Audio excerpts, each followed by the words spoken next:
you with me? Sir?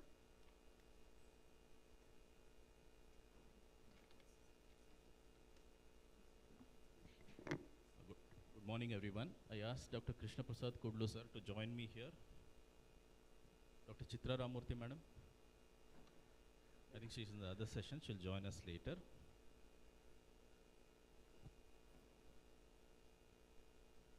Hydroponics. There is slight change in the order of the talks.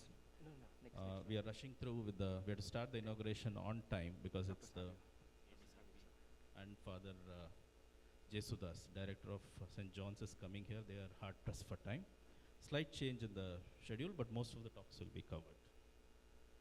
Dr. Savio will be the first person to talk to us about when expectation outcomes align with Rayner trifocus.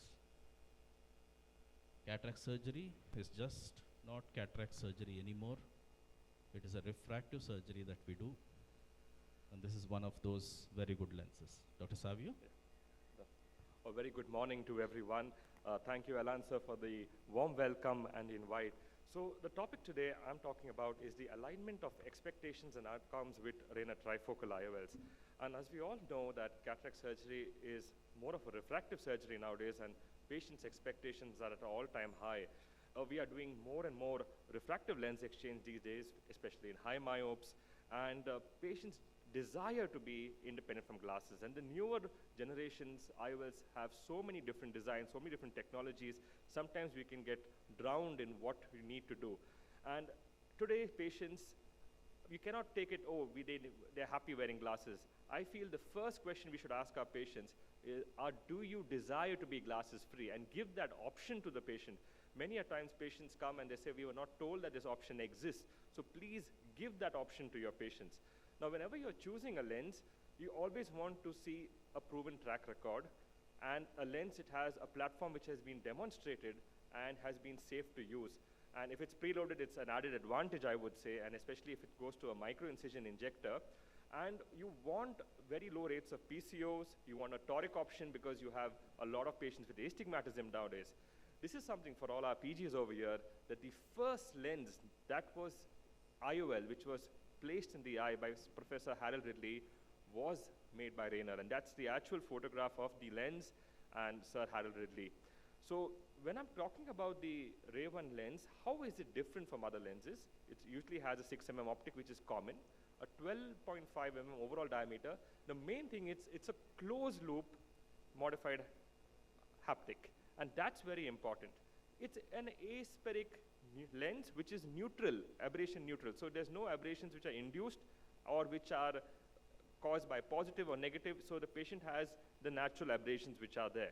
Now, this was one of the things which started to worry me was when it came, actually, it was a hydrophilic acrylic material. And we are always taught conventionally that hydrophilic lenses cause more PCO and hydrophobic cause less. So I had a lot of reservations when this lens came out initially, but there is something about the material which is very unique and which I will share, and the design of the lens which helps to reduce your PCO rates. This is the Ammon Apple Enhanced 360-degree square edge. Now this 360-degree square edge is present on the anterior and the posterior surface of the lens, and this lens has zero glistenings. And there's no walt, it's an anti-walt lens. Over time, it's absolutely stable. So to give you an example, it has 16 diffractive steps, a 4.5 mm zone, which is the rings, and the other zone beyond 4.5, there are no rings. So if you see a typical lens, which is a diffractive lens, where it bends the rays of light, and you see a symmetrical lens, Rayner has combined both of this, and that gives you the unique property of the lens. And that's why you get to see patients at good, distant, near, and intermediate vision. You have a trifocal option. You also have a sulcoflex option. So patients who are monofocal and they want to desire to be glasses free, you can give the option of putting a trifocal lens in the sulcus. Regarding the light loss, we all know that whenever you put a trifocal lens, there is going to be light loss because the light is split up into 3 focal points. This has one of the lowest light loss in the market. Now this is only just about 11%. And if the pupil size goes above 4.5, because it goes on to the diffractive zone, which is beyond that, the clear zone, you get a light loss of about 8 to 9%. So this is something which is very unique about this lens. Now, we do get high myopes who desire to be glasses free. This is one of the few trifocal lenses which gives you powers from 0. Most of the companies give you a trifocal lens from +6 or +8 onwards, and a toric option is very limited. This gives you even the low options of 0.75 as a cylindrical power, and this is something which is very unique about this lens.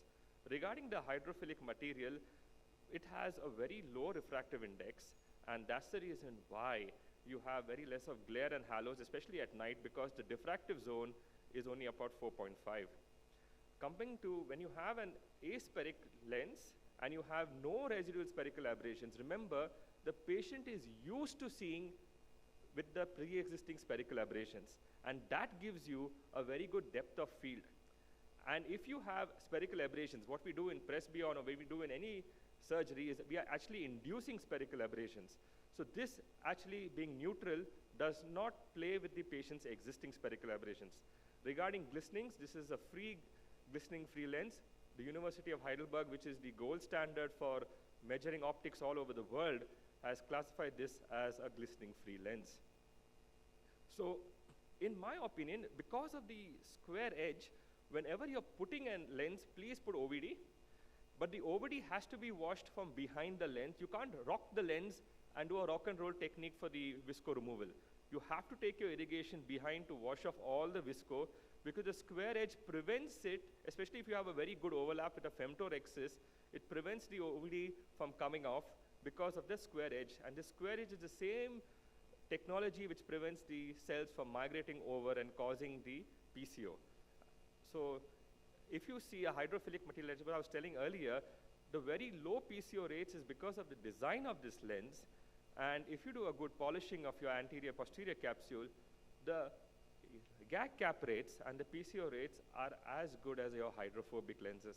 And this is something which took me time to accept this lens, but once you use it, you will realize that you don't need to worry about the PCO rates. This is something which I would warn every one of y'all, is that when you're using this lens and you do an auto-ref, you get a plus or a minus because of the way the lens is designed. You have the near, intermediate, and distance, and it's very, very important that you know that if you get an auto-ref done for these patients, it will show up as a -1.5 or -1.75. This is because the intermediate zone is exposed to the auto-ref. So the patient will come and say, I have an auto-ref reading of 1.75, what is happening? No. The only way for you to know that if the refraction is by doing a trial flame and see the actual vision. Most of the patients have a diopter of astigmatism with about 0.75 at the IOL plane, which is available in these platforms. So definitely try to use it. There are multiple studies which are there to show that how are these outcomes, which you all can all go through. And always see the tear film and dry eyes, because your biometry can always be off if you have dry eyes. So that is something which is very important, that when you're doing your biometry, the visual outcomes of your patients depends on good biometry, and dry eyes has to be treated and controlled before you start your surgery. These are few factors how to consider patients. If you're doing RLE, hyperopic patients are definitely much more happier. If you have a myopic patient, be a little careful, or a patient who is a critical perfectionist, jewelry designers, they need a very good high contrast, or into fine paintings, you need to be careful because they need more light. So this is something that you need to look for and select your patients, especially if you're doing RLE. So this is something very important. The Barrett Universal 2 works good for all these patients. There's an online calculator which is available, and that can definitely be used. So you also have the target should be the closest to 0 for both of these, whether you're putting a bilateral implant. So the most plus or the near minus, which is closest to 0, these lenses can be used. So I would say, as I told you earlier, the auto-refs will pick up the intermediate zone, and therefore you'll have a -1.5 reading. And this is something which you need to know, because the patients will come with the auto-ref reading and say, I have a residual error, please be careful. So this is something which you need to know. And remember that the subjective refraction and with trial lenses is the only way which is the true refraction, and don't go by the auto-ref readings. So the patient selection and other things are pretty much normal. You don't need to worry. We have done a few of these lenses, and we have seen most of these patients are falling within 6/6, and they are doing better in most of the eyes. And also the near vision is about N6, and some of them also received N5 near vision. Regarding the spherical equivalent, if your biometry is bang on, about 94% of your patients are within plus or minus 0.5 diopters. We also did the intermediate vision for these patients, and they all were good. And here you can see they have good intermediate at 40, 66, and 80 centimeters at our studies. So the words per minute, anything above 120 is really good, and these patients are all 66 to 80 is the sweet spot where most of the intermediate work is there, and our patients. Regarding the defocus curves, you can see within plus and minus 2, the patients are very comfortable, and very minimum loss of contrast. And most of the patients are really happy. So just to give you, it's a pretty reliable lens to conclude, and the preloaded system definitely helps. Most of the patients are within plus or minus 0.5 if you follow good biometric practices. Do try to wash the OVD behind the lens and don't do a rock and roll method. That is one of the important things I would say. And the ability to get a 0 power to, I would say, +8 is an advantage where most of the trifocal lenses start above +6 or +8. So thank you very much. Thank you, Dr. Savio. Dot on time. Thanks a lot. Okay. Any questions for Dr. Savio? Okay, we'll take the questions in the end. Slightly hard for us for time. I invite Dr. Chitra Ramamurthy ma'am, our chairperson, to come on the stage. Meanwhile, I also request our KVS president, Dr. Krishna Prasad Kudlu, to deliver 2 of his talks back to back. The first talk, he would be talking to us about synchronizing clinical and real-world outcomes with Rayner EMV toric. The previous talk was on trifocals. This is on extended monovision toric lenses. And he will be following it up with cataract workflow efficiency without compromising. Sir? Thank you, Ilan. This is order from PUS President, so I should really oblige it to have both the talks together. My dear younger brother, thanks again, Ilan, for the wonderful opportunity. It was really a fantastic arrangement. Yesterday night I came. The whole team effort from Bangalore Ophthalmic Society was really amazing. So I'm talking about my experience with Rayner EMV lenses. No financial interest, but acknowledgement towards our friend, the Graham Barrett, who is the main person for inventing this lens. As you all know that natural crystalline lens has got a good accommodation, clear vision at all distance, clear vision in all lighting condition with a greater contrast sensitivity with minimal aberration. But however, aging or dysfunction lens does not compensate for corneal aberrations. But now the newer intraocular lens has shows a admirable ambitions to overcome this. If you see the evaluation, we started with glass, then followed by PMMA till aspheric. There are a lot of changes has been done in the IOL platforms. So what should be the ideal monofocal intraocular lens? It should have a clear optical quality and with the uncompromised vision for distance, which should compensate for the spherical aberration on the cornea, easy to implant, PCO protection. The lens should be glistening free, minimal incision size and lesser inflammation. So question over which is the best intraocular lens available in the market, whether it is hydrophilic or hydrophobic. Of course, which lens really prevent PCO formation? You have to really think about that. Then even what are the disadvantage if you implant with the multifocal intraocular lens? So there are different types of EDOF lenses available in the market, which is initially we started with the diffractive one, that is Symphony, and also AT-LARA from Zeiss. I had used many of them. Coming to the refractive EDOF, we have got VVT, SIFI Minivel, and also Eyhance. So there are the different clinical criteria for these EDOF lenses. Normally depth of focus has to be less than 0.5 diopter or greater than monofocal control, 0.2 log MR, or best corrected distal visual acuity, non-inferior to the monofocal control. So now coming to the, how is the advanced, which is advanced from the monofocal intraocular lens. So coming to the design, it should have a perfect design with a optic size, edge profile and haptic material. What should be our final goal? It should minimize the decentration, and also dislocations, minimize the optical aberrations, and also minimize the opacification. So a posterior edge on the posterior surface of the intraocular lens, sometimes it provides a barrier of migration of lens epithelial cell that prevents the PCO formation. Sharp edges always better than round edged lenses. This is very, very important with less angulation. So coming to the PCO, as we all know that the source of the posterior capsular opacification is the equatorial cells of the capsule because of the migration. It might be multifactorial. It might be because of your surgical technique. It might be of IOL material. We really don't know. That's why, so dissociation of each factor is almost impossible and difficult to differentiate, which is the exact cause for the PCO formation. So one or two points about this glistening. What exactly is this glistening? It is a fluid-filled microvacuoles within the IOL polymer matrix, which can be seen in as early as 1 week, even after a year also. Almost all intraocular lens material demonstrate glistening, but the glistening is much lesser in these hydrophilic acrylic lenses. So some of the companies has come in the previous, they show that the highest glistening characters. So although if the patient come with the glistening, visual acuity may not be affected, but definitely there is a gross reduction in the contrast sensitivity. Coming to the refractive index, normally hydrophobic acrylic lens associated with more of pseudophakic dysphotopsia that you have to always think compared to the hydrophilic lens. So because these hydrophilic acrylic lenses more closely mimic the biological tissue due to their higher water content, which ranges between 18 to 34%. Because of this property, that reduces the glare and halo and other aberrations.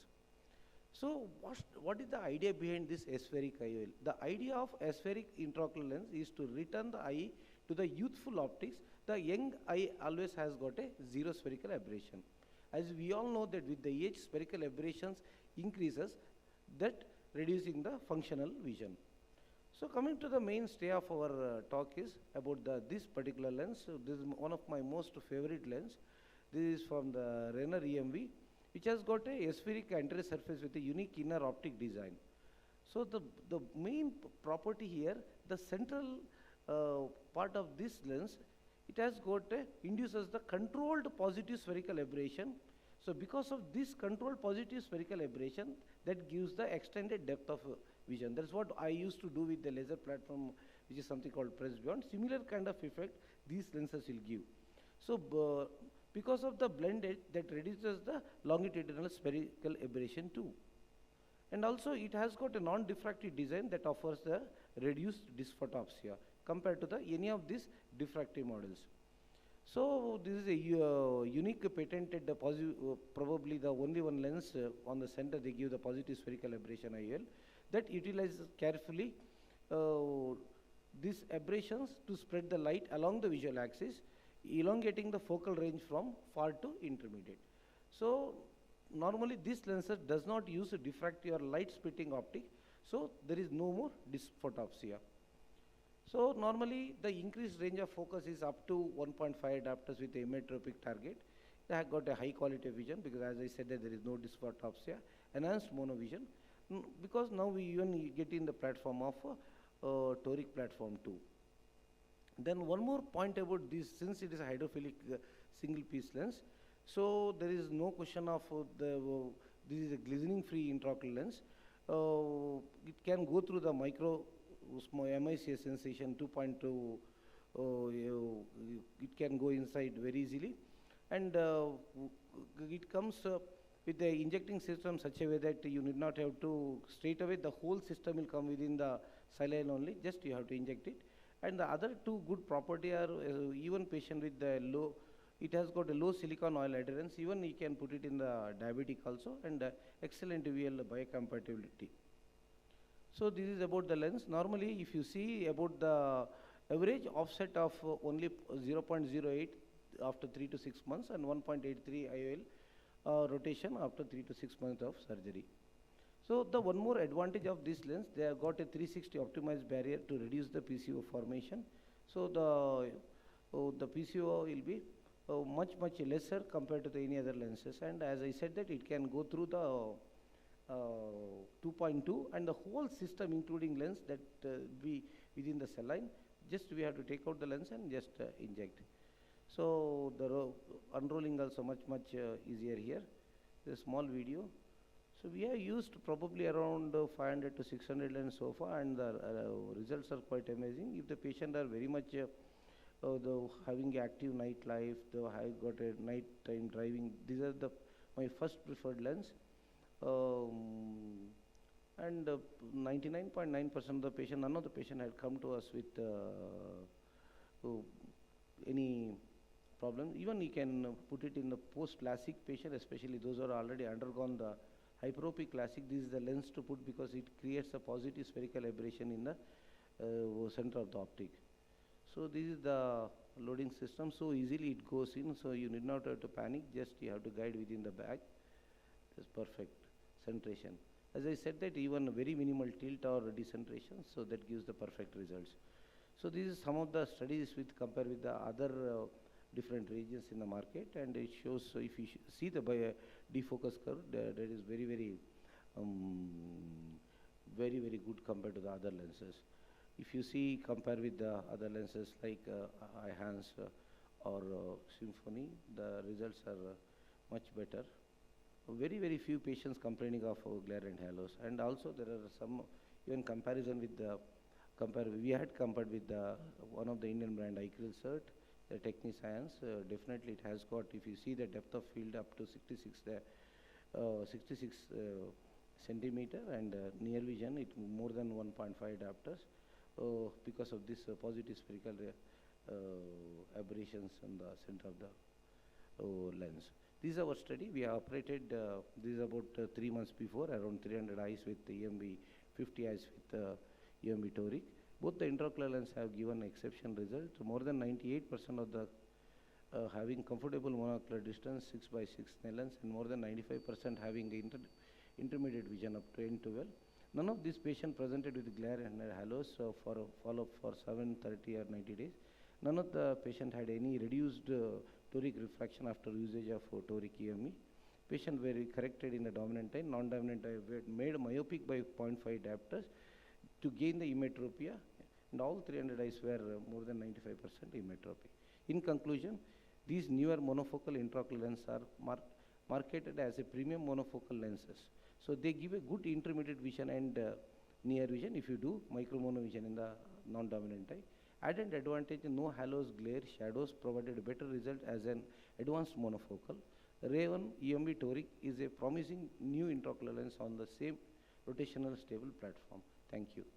So I welcome everybody to the COSCON 22, 23, 24 November at Udupi, Namma Karnataka. Thank you. Just continue with the other presentation.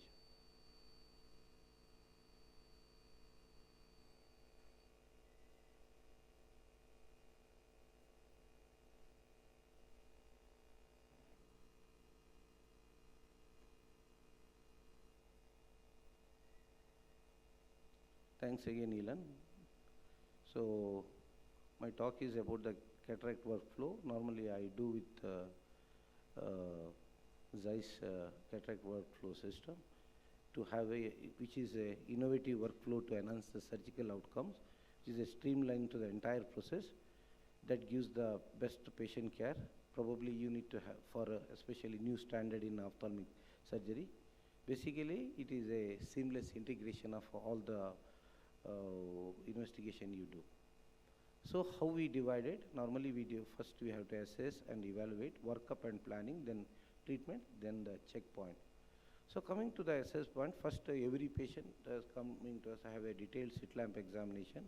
We do every premium patient topography, and also screening OCT is important, and you need to have a very good biometry. So coming to the topography, we all know that it's a multi-modality corneal imaging system. What is the advantage doing topography in all the cataract patients? Because especially for decide for intraocular lens, also those who want to really with the patient with the 0.75 or up to 1 diopter astigmatism, also that gives about to put the LRIs also. The one important feature in Pentacam, I don't have any financial interest. It has got a E-care value, especially patient is having a keratoconus and post-refractive patient, so you have to do with this. Then coming to the aberrometry, iTrace is one aberrometer I've been using since very long period, no financial interest. But the advantage, it has got a wavefront aberrometer, corneal topography, autorefractometer, keratometer and pupillometer. So a very important point you can note here about the dysfunctional lens index, we can grade between 0 to 10. And the point which has been picked in this is especially angle alpha. The patient with the angle alpha less than 0.3 normally is the ideal candidate for this premium lens or multifocal intraocular lens. Angle alpha between 0.3 to 0.5 is acceptable, but more than 0.5 angle alpha, we always defer this premium IOL surgery. Of course, this is also aberrometry will help in toric IOL evaluation and improving a toric outcome. So all my cataract patient, we do a dry eye workup. Those who patient having a dry eye, then we treat them, then we call them for a cataract surgery. Of course, optical biometry is so important with the help of IOL Master 700. Most of us, I think, we have been shifting over to the Swiss-based OCT. Why we shifted? Because of the good penetration, especially in 99% of the patients, and it takes only 45 seconds for both the for measurement. But again, I am insisting here about the total keratometry. The Barrett-Trouquet formula especially very much useful for when you are treating a post-plastic eyes also. So this is the advantage, as I said, that it can penetrate through even a white intumescent cataract also. So talking about the this IOL Master 700, it also takes about the central corneal topography that especially helps in deciding the intraocular lens. So it takes the scanning from cornea to retina and detect abnormal geometric tilt. You can also detect the decentration of the crystalline lens, which is one of the very good property. So it also got a calipers that eliminate the complex interpretation of A scan and that reduce the potential sources of errors also.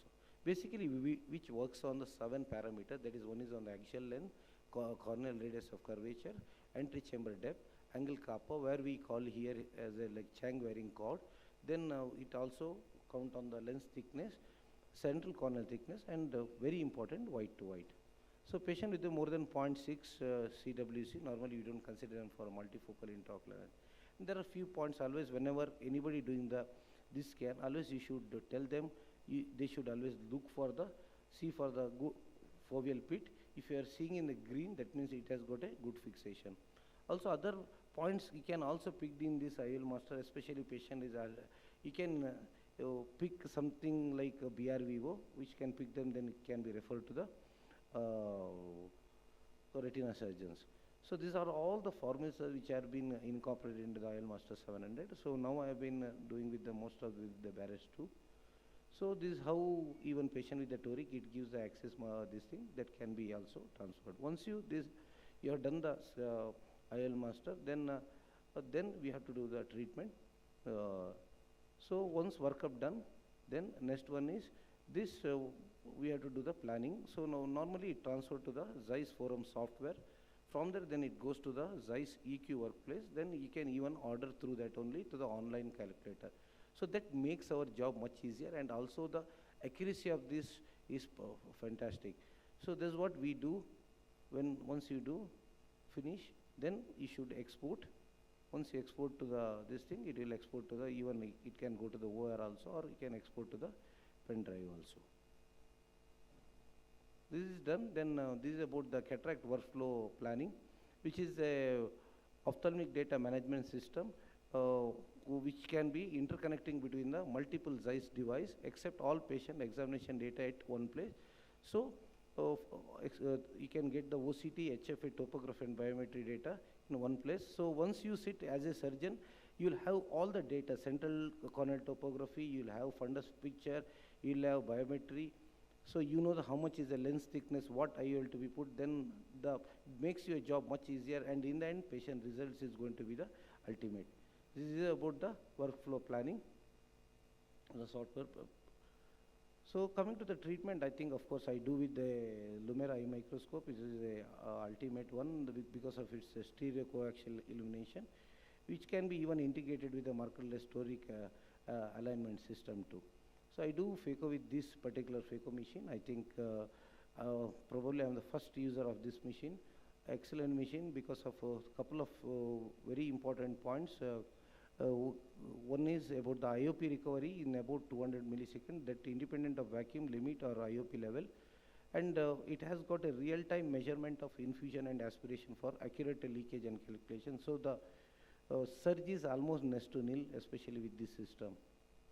And up to 50% less ultrasound has been utilized. It has got a more efficient surgery. No need to constantly release the foot pedal when you are doing. So it has got one more feature, something called power on delivery. So if you put it that, if there is no nucleus piece, normally the ultrasound power will not never emits from the tip. So that the incidence of, again, the PCR is much reduced.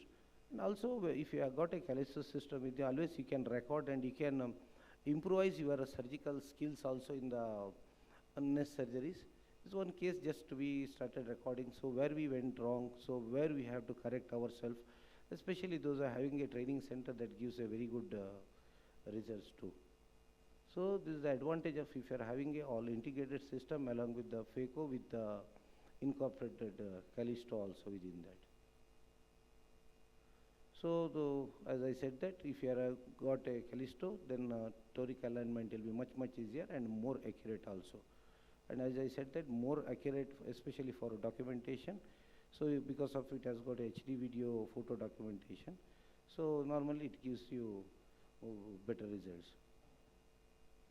So once this system is, which is connected to something called Zeiss Eye Guide, which we have been going to start soon.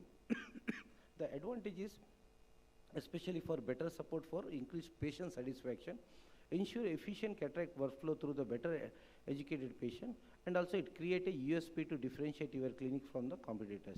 So what exactly it does?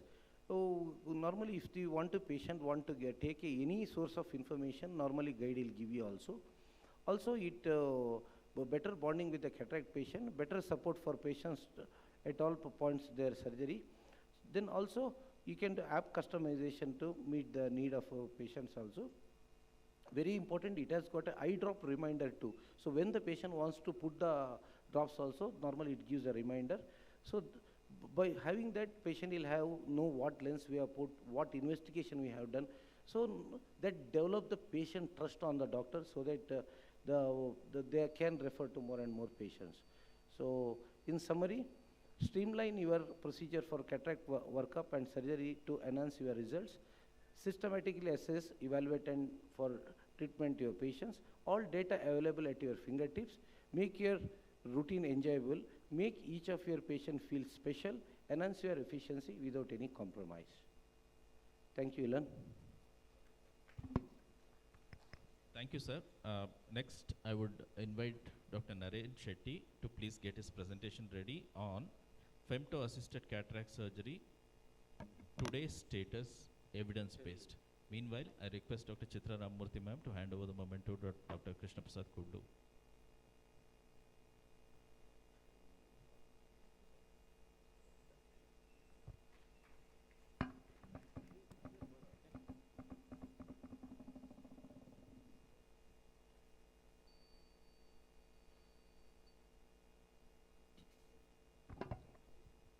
Dr. Naren, please.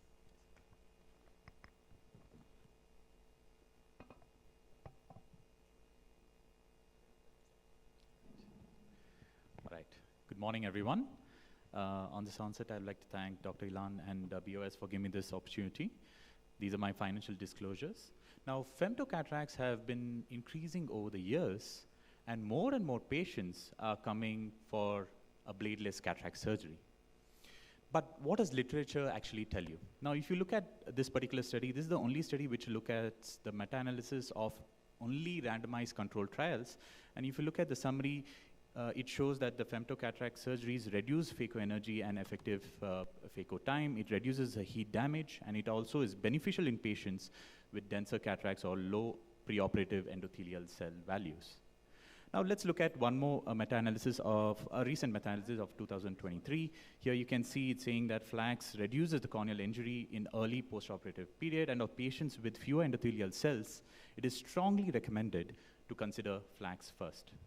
Now this is a very interesting study. If you look at, it's comparing flax with the conventional phaco by a junior phaco surgeon. It's done by only junior phaco surgeons. And you can see again here, flax showed lower intraoperative CDE, fluid usage, lesser increase in central corneal thickness, better early postoperative corneal clarity, and lesser change in ECD at 6 months. Now, if you look at different other scenarios, let's say what happens if you do flax in high, is it really beneficial? Again, it's the same story. Flax is definitely beneficial in high myopes who had harder cataracts especially, because you effectively reduce the effective phaco time, earlier recovery of central corneal thickness, CFT, and retinal and choroidal thickness too.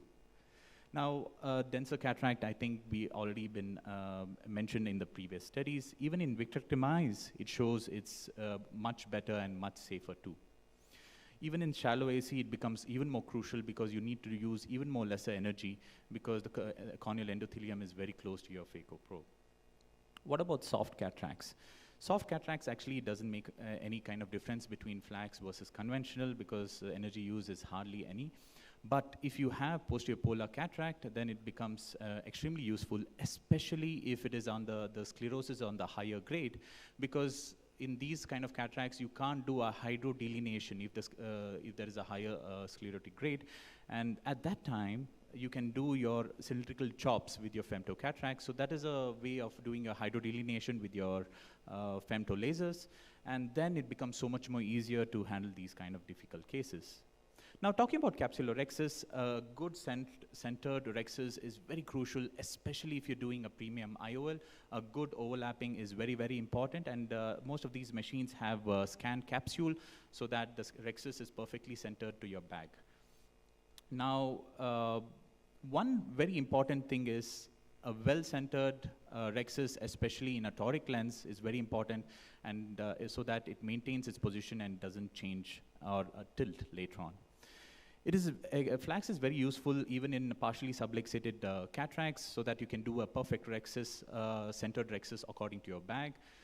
Now, there are toric markings which you can do with your femto machines. Some you can do your markings on your cornea. Some you can do on your rhexis itself, which will help you in your alignment of your toric lens. And this is it compensates for the cyclotorsion and then gives you the marking.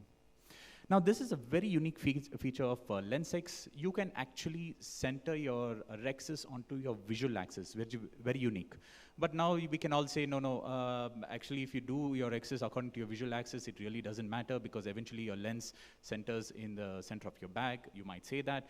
But there are certain lenses which are meant for phaco surgery or phaco rhexis. So this is a Teleon Femtis where you, after you've implanted the lens, you anchor the additional haptics onto the anterior capsule so that it perfectly centers onto the, if you create a rhexis with the LensX and center it to the visual axis, automatically the lens also will be aligned to your visual axis. Now, coming to the different femto platforms, there are many femto platforms in the market. Each one has its own unique features. You can see the complete list here, but I'll just touch upon some unique features of each machines. Now, if you look at the docking, I think in terms of the lowest IOP rays, it's the LensX and the Catalyst has the lowest rays, and also in terms of flexibility or mobility or compactness, the Zyma is a little more better. But in terms of imaging, almost all the machines have similar imaging, except for the LensR, which has a 3D ray tracing technology. And like I mentioned earlier, in terms of your capsular rhexis, LensX has a very unique feature, which is you can align the rhexis onto your visual axis. Now, in terms of your phaco fragmentation, like I was mentioning, the cylindrical chops are very useful, especially in the posterior polar grade, and the Zyma delivers the least amount of energy as compared to the others. Now, over and above your cataract femtos, certain machines do even your refractive procedures in terms of creating your LASIK flaps from your LensX, Vectis, and the Zymer. And the Zymer goes even further where you can do your lentricular extractions too. Now coming to intrastromal rings, it can be done with the LensX, Vectis, and also the Zymer. And in terms of your keratoplasty, you have the Vectis and the Zymer, and also LensX to some certain extent. Now, in terms of your astigmatism management, all of the machines do that, but over and above, the Catalyst has an inbuilt auto nomograms, Donner-Fields nomogram, which will help you to do your astigmatism correction. But how do I choose with all these features? Now, if you are a person who wants a machine which is a king, which is the best at what it does, let's say it's the best at doing femtocataracts, then the precision and the accuracy is simply superior to the others. But if you want a machine which is jack of all trades, you know, where it not only does your cataract, but it also does your refractive or your LASIK flaps, that time what happens, the quality slightly reduces, but at least it becomes more value for money. And also, like I mentioned earlier, that more and more patients are coming for bladeless cataract surgery, and whenever we do say, okay, we don't have this particular procedure in our hospital, sometimes, you know, patients do feel that, okay, maybe, you know, that we are not very well equipped with the latest technology, and there is a chance that, you know, it will really affect your growth as the time goes. So one more thing I wanted to mention or keep in mind is whenever we do buy machines, just like how we have ecosystem of Apple or Samsung, everything communicates with each other. Very similarly, even in ophthalmology, ecosystem is coming to picture. So the next time you buy any machine, it doesn't matter femto or phaco or anything, always have a plan on how you're going to build it up so that all the machines talk to each other and there's a seamless integration. Thank you so much for your time. Thank you very much, Naren, but I think it works well. You said soft cataract doesn't play a role. It does play a role. It makes the surgery so easy. You have to just visco-dissect and separate it, actually, without chopping also. Yeah, So it's the thing is, ma'am, some Especially people... if you're doing like prelex and all that. Right, ma'am. In terms of phaco energy used, ma'am, not much of difference. That's what the study was saying. Yes. Before Madam just to start, one last question to, as you told that there are so many systems, I just started using this Lensar system. The one advantage, it has got a toric marking on the entry capsule. Right. That make our much... Absolutely, sir. the- I think it makes our life so much more easier Yeah. because always we are very worried if our alignment is proper or not. But when you have the marker on the capsule itself, so close to the toric marking, so it's so much more easier to visualize and align the toric lens. Absolutely, sir. Thank you, excellent talk. Thank you, sir. Naren. Thank you. So I call Chitra Madam. She didn't require any introduction. She is the fantastic phaco-refractive surgeon. She will be talking something interesting, mix and match of premium IOLs. Over to you, Madam. Very good morning to all of you, and my special thanks to Bangalore Ophthalmic Society and moderators on DICE. So my due is to talk for mix and match of premium IOLs, and I've been told that the mic will get switched off by 10. So I might be going fast, but please be glued on. See, we all now know that the patients understand that it's all about visual independence for different ranges. Reset the time. Yes, so what we can do is, we can either, of course, a monofocal is there, or if the patient wants just a little more than a monofocal EDOF or an EDOF, or you can go for those hybrid variations, or you can go for a trifocal.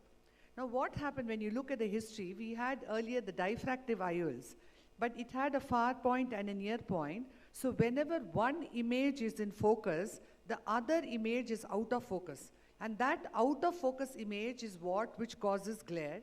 And also there is loss of light in these bifocals, as much as 20%, so there's reduced contrast. So then what happened was time moved on and people realized that there was a lot of intermediate activity which was needed for them. So then came the low ad bifocal, especially by the Alcon companies. What they did was from +3 near ad, they made it 2.5 near ad. So less energy was going to near. So because less energy was going, the halos were actually a little dimmer. So that kind of glare was not there. But then there was a compromise in the near vision. So then came the EDOF lenses, which had the concept of that extended depth of focus. So here, there was no overlapping of images. So there was no second out of focus image at all. But in the extended depth of focus EDOF lenses, their near vision was compromised. So what happened was, there was a lot of evolution within this last decade. One was the monofocal plus lenses. What they did was, gave a little curvature change or a bump in the center, gave a larger landing zone, a 0.5 add, but this seemed to work well for some form of intermediate distance, and the patients, instead of giving them a monofocal, you could give them this enhanced monofocal or monofocal plus.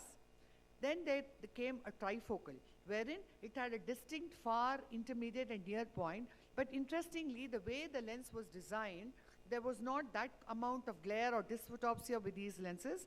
That is, they did improve the far and kept the far and near good, but they were able to bring an intermediate vision without overlapping.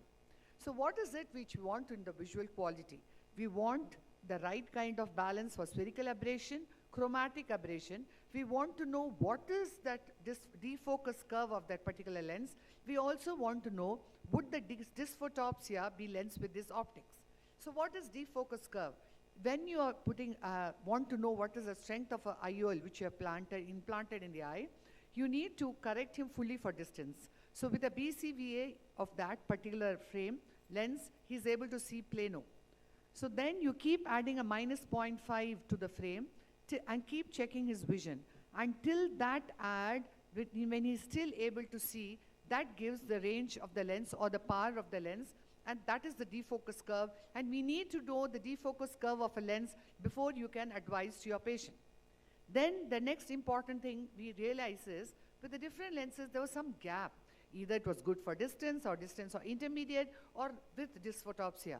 So then we were actually not quite there where we wanted to be. So why not think of mixing and matching the IOLs and give the best? So it became important that we know about the technology or the optic design of these lenses, explain to the patient there may be a minimal side effect, but why not do this so that you can improve his range of vision? So what was most important? Choose the right kind of patient. Understand the patient's need. Then tell the patient that yes, there would be small side effects, but the neural adaptation largely comes into play with these lenses. Now this is a guy who is more used to reading an iPad. So you would concentrate on giving him a good intermediate vision, a trifocal or an EDOF. Whereas this man who wants to keep his paper close to him, like myope, so he would want something which gives a higher add of near vision. We also need to look at the pre-op refractive error. Now, if a patient is a hyperope, he's going to be anyways happy even with your trifocal lens. Whereas a moderate myope is going to be very critical with you if you compromise on his near vision. Maybe better off giving him an EDOF probably, or a very clear counseling, so that he knows that his clarity of vision is not compromised. Again, a high myope is going to be a more easily satisfied patient. We need to do a thorough evaluation right from the ocular surface, the tear surface, everything, meibomitis, everything, right up to the retina has to be evaluated. When you decide that you're going to do mix and match, you should try and test it in fewer of your patients, even get the feedback from your colleagues, and give the trial period to these patients. Your measurements of biometry has to be bang on, and your astigmatism has to be corrected. Even an astigmatism of 0.75 cannot be left uncorrected. And then, of course, you need to understand that in 70% of your patients, you're going to do well. It's those 30% of your patient when your standard deviation in your optical biometry is wrong, high, then you have to rule out dry eye, you have to rule out refractive surgery, and all these issues. We have to do a perfect surgery, and I'm not going to go into it. Then, what do? Do we implant a trifocal? Do you implant a EDOF? Or do we mix and match? Largely, you could match the lenses. If it's panoptics in this eye, you could give him panoptics in the other eye too if he is doing well. You could do it at close intervals or give it a little time of a week or more if you feel your patient needs some adjustment. You could even try a monovision, giving a little myopic micro monovision in the other eye. But when you're doing a monovision, do not differentiate the power of two eyes of more than 0.75 because the stereopsis gets affected. Now this is a 63-year-old, he is ready to get off glasses, doesn't care about dysphotopsia. Then you can use a trifocal lens. But in the right eye, he has a small astigmatism, you need to give a trifocal toric. whereas the other eye, it could be just a trifocal. You have different choices of lenses, good Indian lenses too, but it could be 80 LISA, fine vision, PanOptics, but you need to know what is the intermediate vision. PanOptics gives 60, whereas trifocal 80 LISA gives 80. So all that clarity should be there. Or you could even use synergy in these patients, but only thing because the chromatic aberration is well addressed, the contrast is very good, and it is a beautiful marriage of symphony with the Tecnis multifocal in these eyes. Then taking you further, now this is a patient who says, no, I don't mind reading glasses once in a way, but I want great vision for distance. So then you would look at an EDOF. EDOF could be, many of these EDOFs are there. Now I'm just taking the example of Vivity. What it has a little elevation and a plateau. So that plateau stretches the wavefront, and the little elevation shifts it. What it does is, the light is distributed in such a manner that the myopic component is there, of course, and the hyperopic component is also incorporated by stretching the wavefront. So you're able to get maximum light energy coming in, and it's a non-diffractive lens, gives an add of 1.5. You could do a micro monovision and give the patient Vivity in both eyes. And that's what was done. Now, there could be another strategy you could play. For the dominant eye, you could even give a monofocal or an EDOF, and for the non-dominant eye, you could give a trifocal. You could give lens in one eye, trifocal, wait and see how happy he is, what is compromising, and then do it. Always remember, give him a plano target or a hyperopic outcome. If you leave him a little myope, his glare will be more. You mix and match, even if one is a blue light filtering lens, other is not blue light, it does not matter. That does not cause any disturbance. Maybe you could explain to the patient. Now, what are the ways you can match? Now, this was a patient. He was given, symphony was done. He was not too happy with the reading. So those days, we did a multifocal Tecnis with +4. This was another patient who had a symphony in one eye, a little compromise in the near vision. We did a micro monovision, 0.75 add. He did very well. The next way is to give EDOF and trifocal. Now, we have these mini-well IOLs in the market, which are wonderful, which is a combination of EDOF and trifocal you can do. Now, it also has, you could give mini-well in one eye, give a mini-well proxa in the other eye, wherein it has played with a spherical aberration. In the central optic zone, it has positive and negative spherical ablation, and the periphery is aspheric, and it even has a mini-well which will give for 3 millimeter optic zone and a mini-well proxa for 4.5. So the light distribution is so very well planned that one takes care of the distant vision optimally and the other takes care of distance in near. You could play another game too, like now you have a +5 diopter of the depth of focus. You could use different lenses. You could use Symphony toric in one eye, and then patient wants more near vision, put a PanOptics toric in the other eye. You could give a hydrophobic in one eye, a multifocal. The patient does not come back to you, and afterwards he comes to you, and then you give him a Geometrix Plus, because that is also a way to go. And he does well. And in Geometrix, we all know, one gives greater vision for distance and one gives for near. So you could do Geometrix in one eye, Geometrix Plus in other eye. You could even do monofocal combinations where one eye it was single piece sometime back. He wants an accretive multifocal. He knows the side effects, but he was very happy. Now, if it's ocular comorbidities like a post-refractive surgery, you need to know whether the aberrations are not too much. You do an eye trace, you do the topography, you rule out all issues, no increase in higher order aberration. You could give an EDOF, maybe a trifocal if the patient has been very happy primarily after a refractive surgery. I'm coming to the last of my slides, and this patient incidentally underwent a Symphony. If the patient has mild glaucoma, you could give an EDOF because it does not compromise with the contrast. But if it is severe ocular pathology like advanced glaucoma, it should be a monofocal. So what we all understand is today where we are poised, we have beautiful technologies. We need to understand the optics of each of these, need to do a thorough biometry, take care of the dry eye, do a good fundus evaluation, and you could do a mix and match with a good proper counseling and customize the choices specific to the needs of the patient. Thank you very much. Thank you, ma'am. I request Dr. Ramamurthy sir to deliver his talk.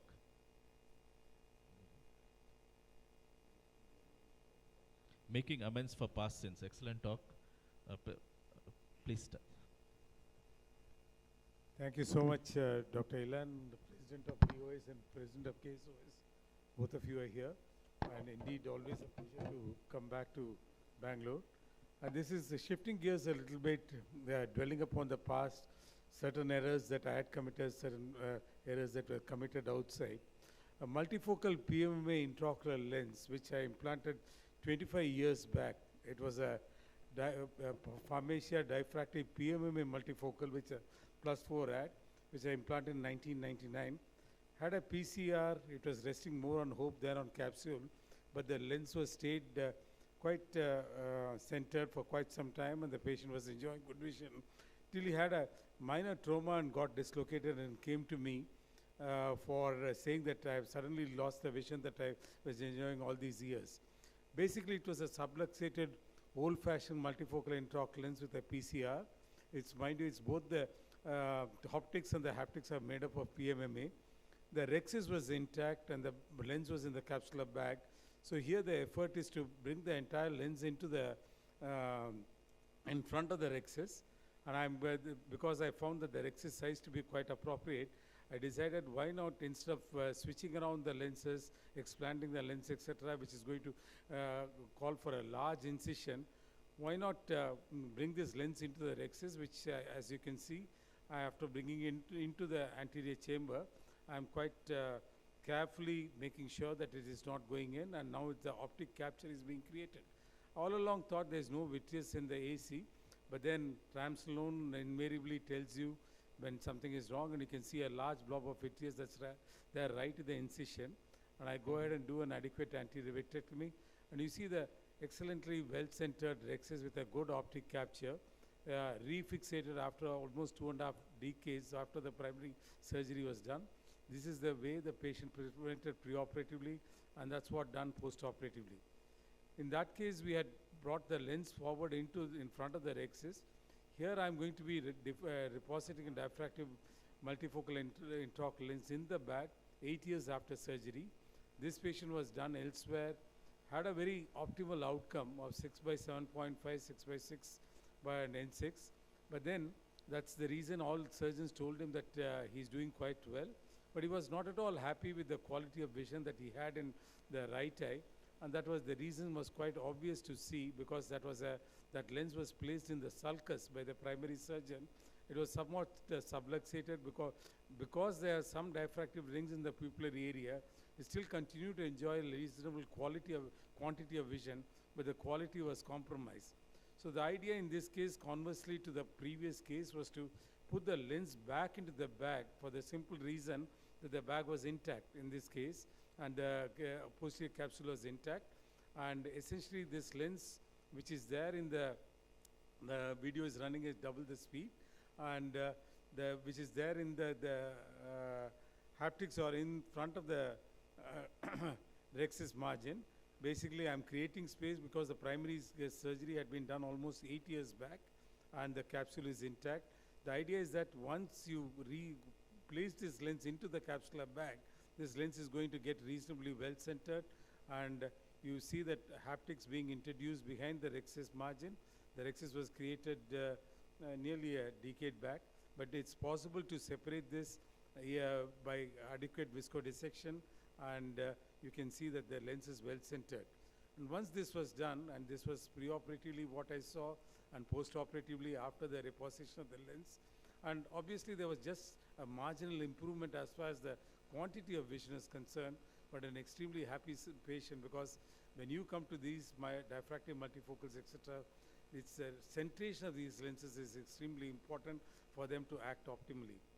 Shifting gears a little bit, this was a zonal progressive resume multifocal intraocular lens I had done 20 years back in the year 2003 for a developmental cataract bilaterally when the patient was just 10 years old. She had shifted over to the US, came back in 2015 with a drop in vision for which a YAG capsulotomy was done. Was quite happy, but then she was getting avaricious. She had some amount of astigmatism left over, and that was because at that time we did not have any toric multifocals. As you can see, a minus 2.25 diopters of astigmatism. Wanted that to be corrected. We thought it's going to be a walk in the park using the laser vision correction, but unfortunately the cornea was suboptimal for that. The lady was quite insistent, now a lovely lass of 32 years old. And then you can see what we did was to go ahead and place a toric piggyback lens in this case. You can see the right eye, central PCO is there.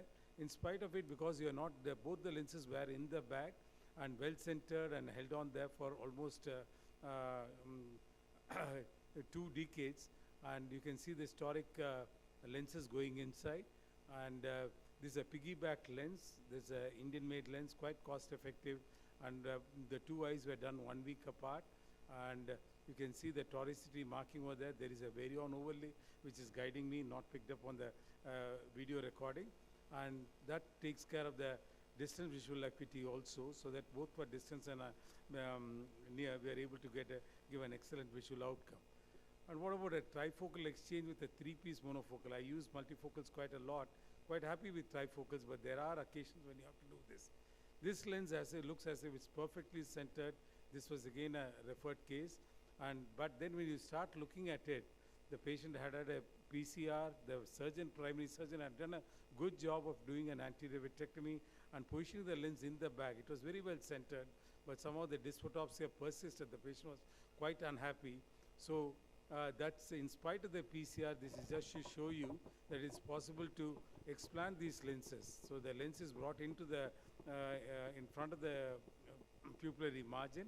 Then using the lens cutting forceps, I'm creating 1/4, and then using adequate amounts of viscoelastic, the lens is being brought forward, and the diffractive multifocal lens, which with the PCR had been centered in the capsular bag, is brought forward, essentially because of the persistent dysphotopsia that this patient had, an adequate anterior vitrectomy, and you can see that this is extremely important that you remove this.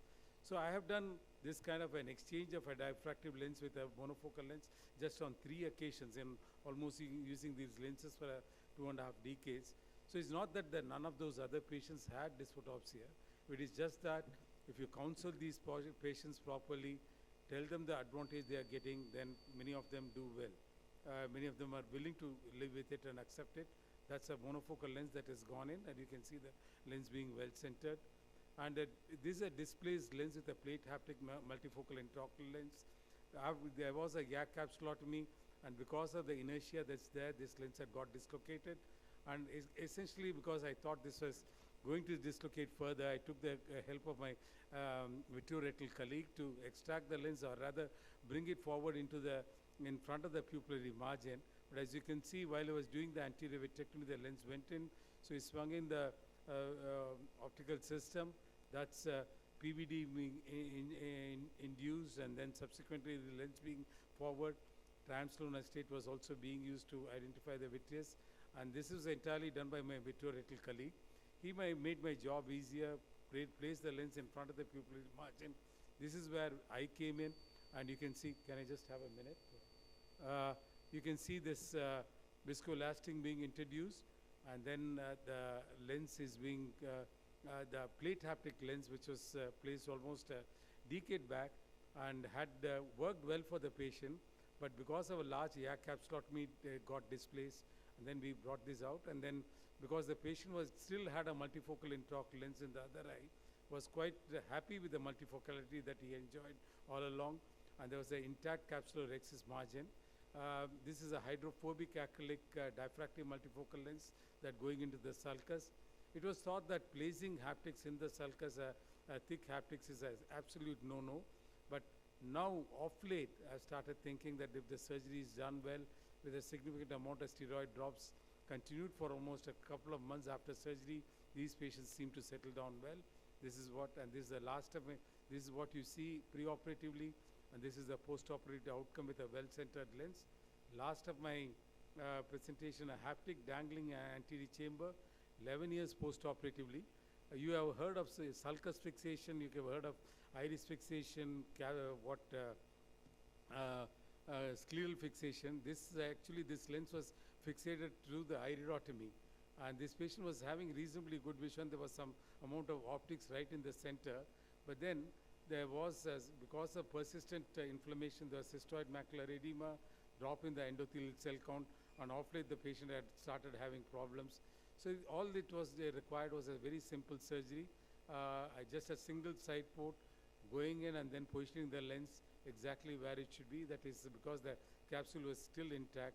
I just dialed the lens inside, and that obviously, and centered the lens also. This is something that could have been done earlier, much earlier for the benefit of this patient. And then I, of course, injected subtenon triamcinolone acetate to take care of the inflammation and the cystoid macular edema that's there. That's the preoperative and postoperative outcome. Suffice it to say, friends, with a long history of cataract surgery, you do make mistakes, but you're able to address them to the total satisfaction of yourself and your patients. It makes life very interesting. Thank you so much for your kind. Thank you so much, sir. It was excellent talk. Any patients, I think, any complicated case, if you really planned it well, I think you can, in the end, results will be going to be fantastic, sir.